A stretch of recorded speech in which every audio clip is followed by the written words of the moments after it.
Parte 1. A mesa da cozinha. Você cresce em uma casa onde dinheiro nunca é assunto, simplesmente porque não há o que discutir. A escassez é um membro silencioso e opressor da família.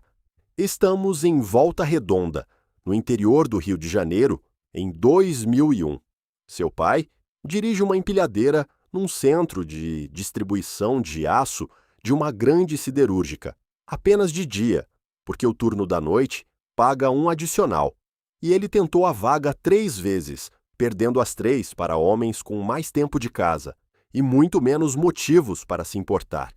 Você via o cansaço cravado nas costas dele toda vez que ele entrava pela porta. Sua mãe trabalha na recepção de uma clínica odontológica que ela jamais teria condições de pagar como paciente. Ela traz para casa as amostras grátis de escova de dente. Esse é o limite do plano de saúde da família.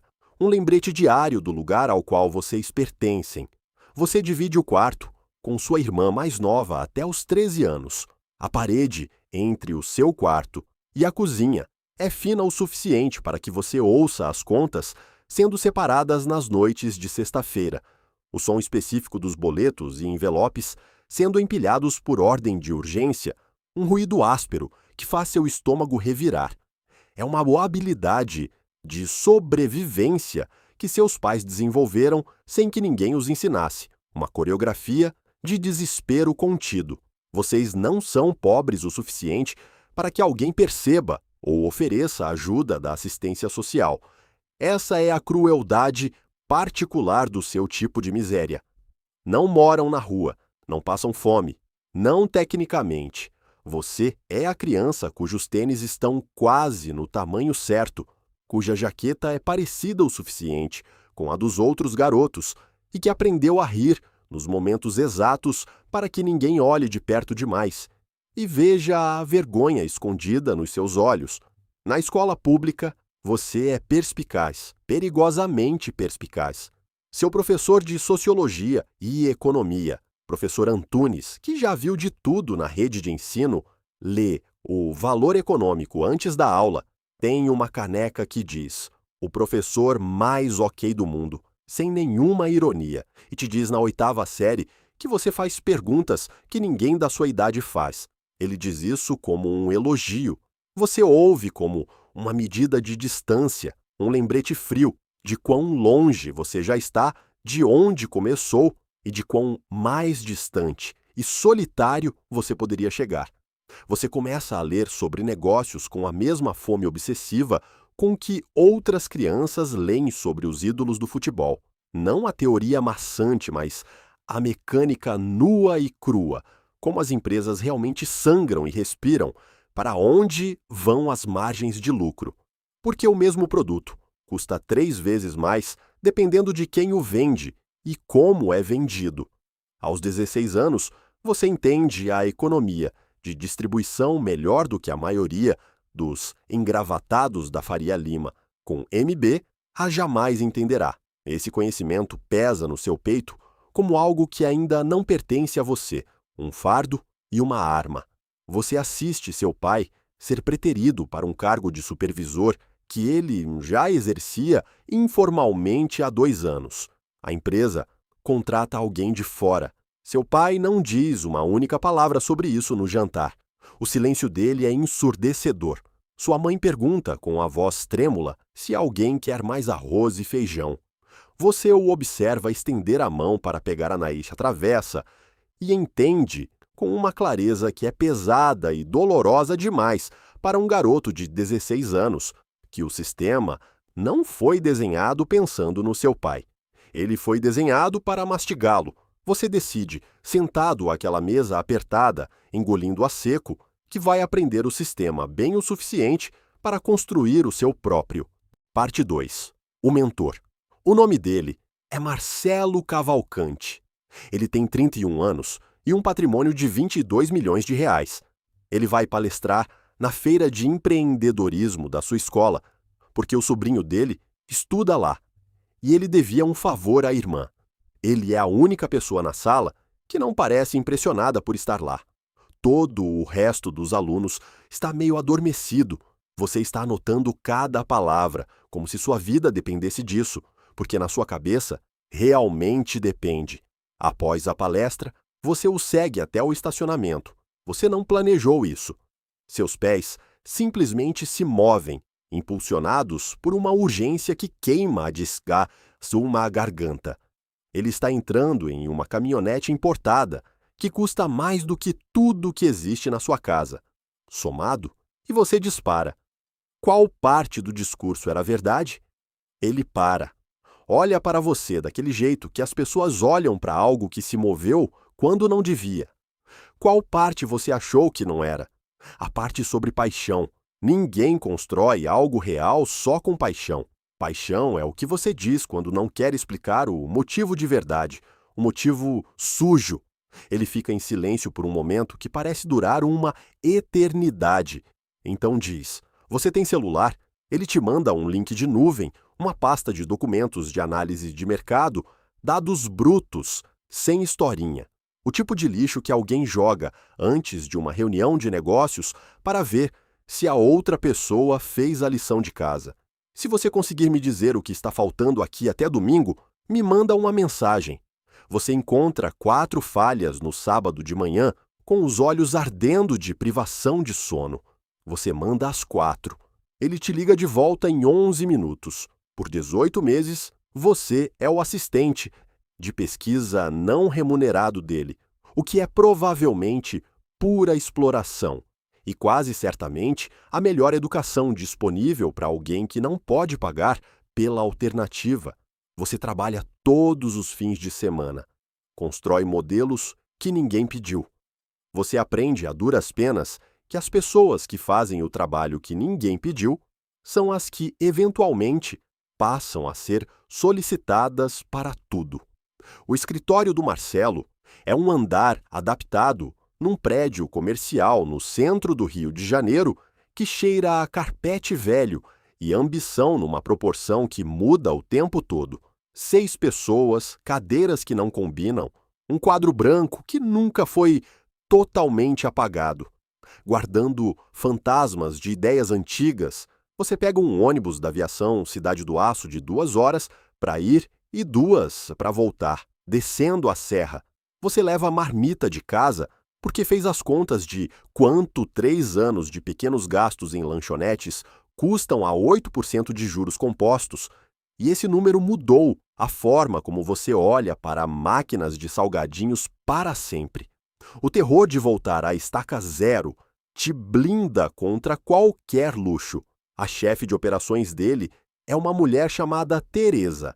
Ela tem background em logística, fala em restrições, sobrevive à base de café de garrafa térmica e tem uma resposta para cada problema antes mesmo de você terminar de descrevê-lo. Teresa te ensina algo que o dinheiro do Marcelo nunca poderia: como enxergar um negócio como um sistema de dependências. Quais partes quebram primeiro, quais parecem quebradas, mas não estão.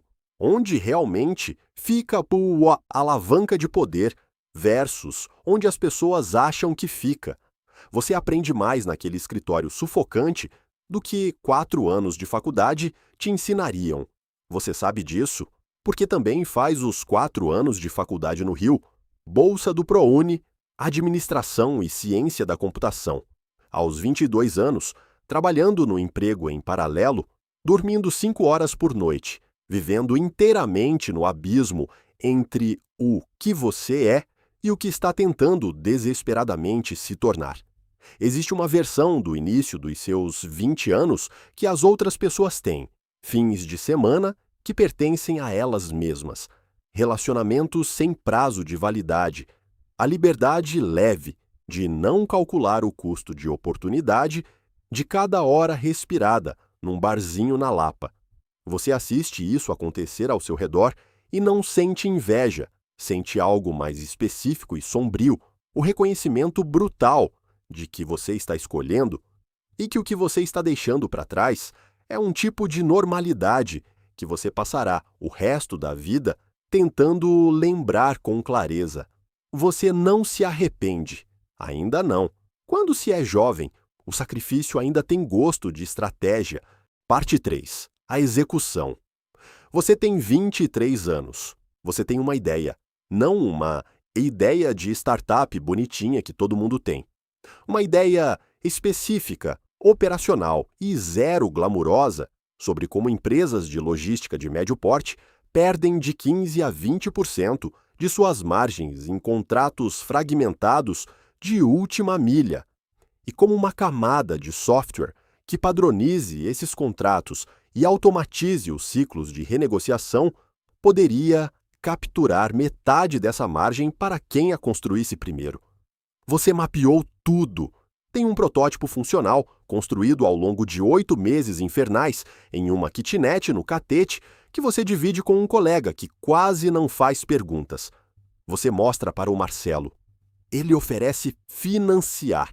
R$ 150 mil por 35%. Você diz não. O ar na sala congela. Você nunca disse não para Marcelo Cavalcante. A palavra sai da sua boca antes que a decisão chegue ao cérebro. 35% é roubo. Você rodou a matemática de diluição em 4 cenários de captação e 35% no capital semente significa que você não será dono de nada relevante na rodada Série B. Custa a sua alma na hora de escalar. Marcelo olha para você por um momento, então sorri, não com carinho, mas com o respeito profissional frio de alguém que acabou de ser derrotado no próprio jogo. Você vai precisar de mais do que R$ 150 mil de qualquer jeito. Eu sei. Você termina o seu diploma, porque está a 3 meses do fim, e sua mãe ficaria com o coração partido. Ela jamais perdoaria uma desistência. Você se forma no sábado, abre a empresa na segunda-feira. Você liga para o seu pai do estacionamento após a cerimônia de colação de grau. Ele fica em silêncio por um longo tempo, um silêncio carregado de uma vida inteira de suor e calos nas mãos. Então ele diz, tá bom. 2 palavras. O peso de cada promoção negada a ele e de cada boleto separado na mesa da cozinha está ali. Você dá um nome sem graça para esta empresa. Nomes não importam. A execução é a única deusa aqui. Margens importam. A linha foi cruzada num estacionamento, numa ligação, na aceitação de um homem que contou cada moeda da vida. Sempre é assim. Você levanta 1,8 milhão de reais com 4 investidores anjo em São Paulo. Você cede 14%. Passa 7 meses fazendo o produto funcionar perfeitamente antes de cobrar um único centavo por ele, o que significa que, na hora de precificar, você já tem a certeza absoluta de que funciona. E precificar corretamente é a primeira coisa que você faz certo e que ninguém te ensinou. Você cobra caro. Preço alto sinaliza uma arrogância justificada, uma certeza inabalável. Você fecha mais contratos no trimestre seguinte do que no ano anterior inteiro. O produto funciona, isso soa óbvio, mas não é. A maioria dos produtos é lixo. Série A, Série B. Cada rodada é uma negociação brutal em salas espelhadas na Faria Lima. E cada negociação é um teste psicológico de quão desesperado você está pelo dinheiro. A melhor hora para captar é quando você não precisa, o que significa que o sistema recompensa apenas quem já tem o suficiente. Você guarda essa injustiça na gaveta da mente. Não examina isso muito de perto. A dor de entender o sistema ainda é um luxo que você não pode pagar. Aos 26 anos, você tem 180 funcionários. Aos 27, tem 480. Você para de saber o nome de todo mundo lá pelos 250. E isso corrói você por dentro muito mais do que tem coragem de admitir em voz alta. A oferta de compra chega numa terça-feira. 2,9 bilhões de reais. Você aceita. Você tem 28 anos e a transferência bancária compensa numa quinta-feira à tarde. Você olha para aquele número absurdo na tela do aplicativo do banco no seu celular por uns 40 segundos, sentindo o coração bater nas têmporas. E então, coloca o telefone virado para baixo na bancada de mármore. Fica ali, em pé, olhando pela janela do seu apartamento de luxo na Vila Olímpia, numa cidade que não sabe e não dá a mínima para o que acabou de acontecer. Parte 4. O zumbido. Não há sensação de nada. É um vazio assustador. Você esperava fogos de artifício no peito. Chegada à conclusão, o alívio profundo de um homem que esteve prendendo a respiração desde aquela mesa de cozinha em volta redonda. Em vez disso, há apenas um zumbido baixo, sem direção, como uma televisão esquecida, ligada na sala ao lado. Você espera que a emoção chegue. Alguma segunda onda, um sentimento atrasado que seja minimamente proporcional aos bilhões na sua conta. Você dá 1 hora a si mesmo. Liga para a Teresa. Ela diz parabéns com a voz embargada. Vocês dois riem de um jeito mecânico e desconfortável por 30 segundos e desligam. O zumbido não muda. Ele ecoa nos seus ossos. Você achou que esse era o fim de alguma coisa. O fim do medo, talvez. Estava brutalmente enganado sobre do que era o fim. Você compra uma casa para os seus pais em um condomínio fechado. Seu pai anda por cada cômodo 2 vezes, tocando as paredes, acariciando a alvenaria, como se fosse um milagre, sem dizer muita coisa, com os olhos brilhando. Sua mãe fica no meio da cozinha nova, planejada, e chora de soluçar, sem tentar esconder. As lágrimas lavando, décadas de humilhação. Esse é o único momento no ano inteiro que parece real, que parece ter o tamanho do que aconteceu. O resto é uma névoa estéril. Advogados, cadeiras no conselho de administração, protocolos de segurança invasivos, um gerente de comunicação que esteriliza tudo o que você diz na imprensa, um assistente que gerencia sua vida privada para que você não precise sentir nada. O trauma da sobrevivência se transformou em paranoia. Você agora checa as saídas de emergência e carros blindados em todos os lugares que entra, automaticamente, como um animal encurralado, sem nem decidir fazer isso. Parte 5. A irmã. Você voa de volta para casa no feriado de Natal. Sua irmã te busca no HB20 2014 dela. Ela dá aulas no ensino fundamental estadual. Ela parece bem, genuinamente, descomplicadamente bem e feliz. No caminho, ela liga o rádio e toca uma música nacional do início dos anos 2000, de quando vocês eram crianças. Ela canta junto, desafinada, sem a menor vergonha, daquele jeito puro que você só canta quando não está performando para uma plateia.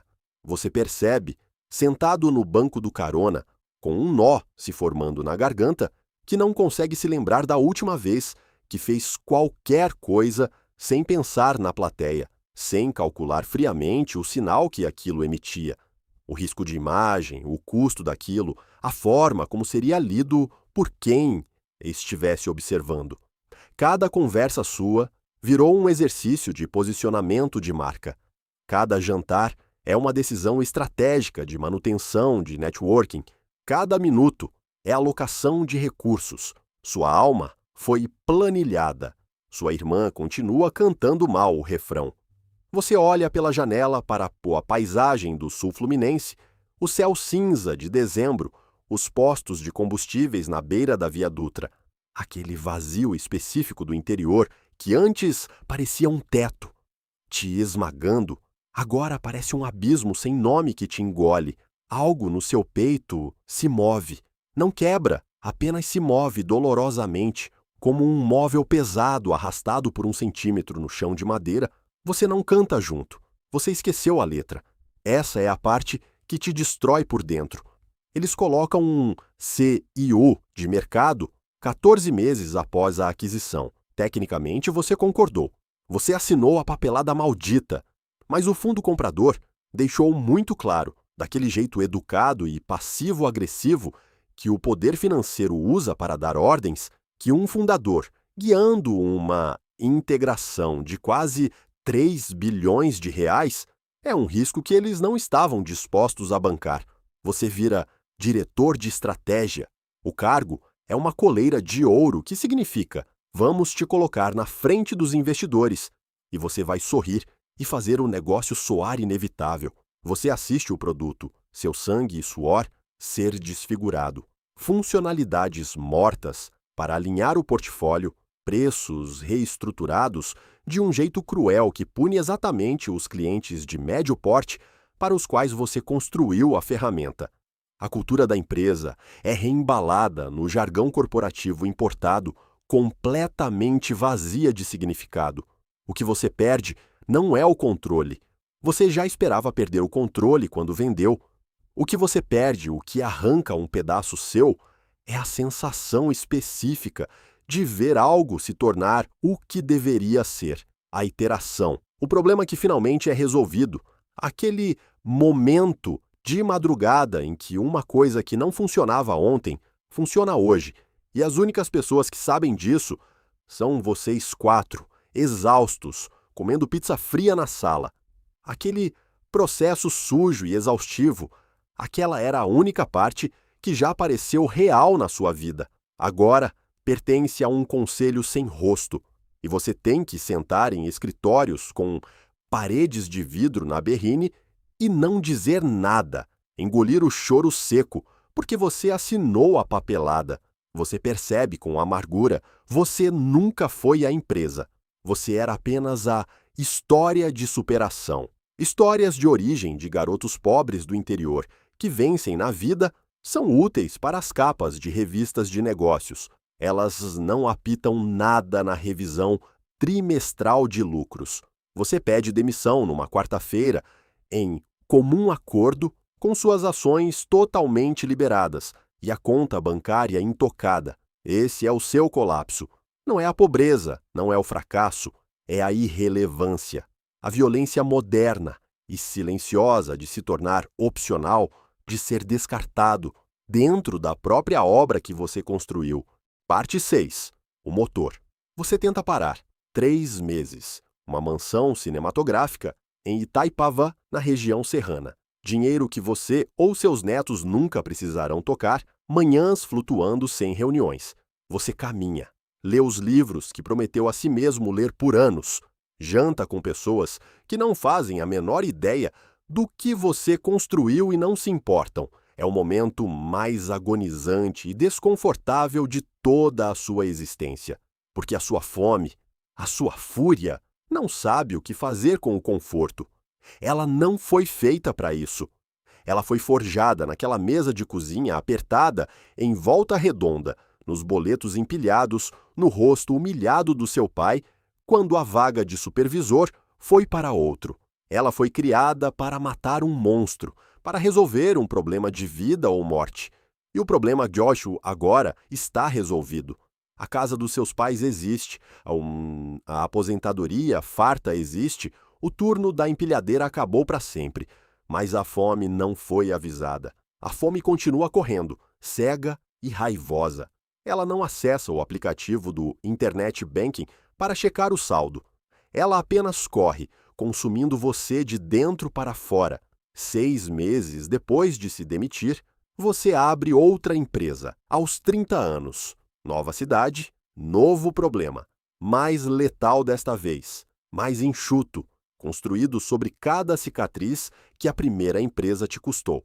A rodada semente fecha em 9 dias. Na primeira reunião geral, 43 pessoas estão olhando para você, esperando direção, e você sente o zumbido de novo, baixo, sem rumo. A televisão na outra sala. Você tem 30 anos, já fez isso. Fará de novo. Você sabe que está preso no ciclo. Você está em uma reunião de conselho. Nova mesa luxuosa, nova vista vibrante da cidade, alguém apresentando números que você já destrinchou mentalmente. Você deveria estar prestando atenção. Em vez disso, está pensando no seu pai, na pia daquela velha cozinha, colocando uma bolsa de gelo nas costas depois de um turno duplo que ele não escolheu fazer. Você deu a ele tudo o que o mundo lhe negou: a casa, o descanso, a dignidade de poder dizer não a um chefe. Você resolveu o grande enigma que se propôs a resolver aos 16 anos, sentado àquela mesa, vendo a mão cansada dele alcançar a panela de arroz. Ele tem um orgulho imenso de você, um orgulho genuíno, sem inveja ou complicação, daquele jeito puro que só alguém que nunca quis a glória para si mesmo pode ter de um filho que a conquistou. Mas a tragédia bate à sua porta. Você não consegue se lembrar da última vez que sentiu o que ele sente agora, aquela suficiência plena, a capacidade milagrosa de sentar a uma mesa e sentir no fundo da alma que a mesa é o bastante, a própria coisa que te tornou valioso para o mercado, a implacabilidade, a recusa doentia em estar satisfeito, a fome que sobreviveu à miséria que a criou, é exatamente a mesma maldição que faz com que cada linha de chegada pareça absolutamente nada. A ferida não fecha quando o dinheiro cai na conta. A ferida é o motor. Se você a curar, você para. Você tem 30 anos e já sabe com uma clareza aterrorizante que nunca vai conseguir parar. Você só queria que aquele garoto ferido dentro de você soubesse que você tentou. Em algum lugar, no interior do Rio de Janeiro, neste exato momento, um moleque de 16 anos está sentado num auditório de escola pública. A maior parte da sala está dormindo ou mexendo no celular. Alguém desceu de um carro absurdamente caro e está no palco, mastigando uma versão de Sucesso esterilizada para fazer a sala se sentir inspirada e segura. O garoto está anotando furiosamente. Ele ainda não tem a menor ideia do que realmente está escrevendo. Ele acha, com toda a esperança do mundo, que está aprendendo a como escapar, a como sair daquela vida. Ele ainda não sabe a verdade brutal que ninguém conta no palco, que conseguir escapar e conseguir ser livre são destinos completamente diferentes, e que a distância cruel entre os dois é o preço que ninguém menciona. Depois da palestra, as pernas dele o levarão para algum lugar, guiadas pelo instinto, muito antes de ele decidir racionalmente para onde ir. A porta do labirinto está prestes a se abrir para ele. Ela sempre se abre, e a fome vai devorá-lo também.